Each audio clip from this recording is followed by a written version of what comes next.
are the 12-inch mortars of Btry Howe, part of the harbor defense of San Francisco. These guns are very similar to those which were here in Fort MacArthur's Battery Barlow-Saxton.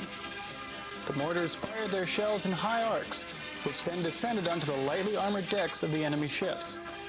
The loading and firing sequence is very similar to that of the disappearing guns.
The United States also experimented with mobile heavy artillery during the post-World War I years. Two 14-inch railroad guns were based at Fort MacArthur beginning in the late 1920s. In this newsreel, the guns are shown in action at a target practice site at Camp Pendleton. The guns could not be fired at San Pedro as the concussion caused too much damage to the homes in the area. These big weapons could hurl a 1,400-pound shell 26 miles out to sea.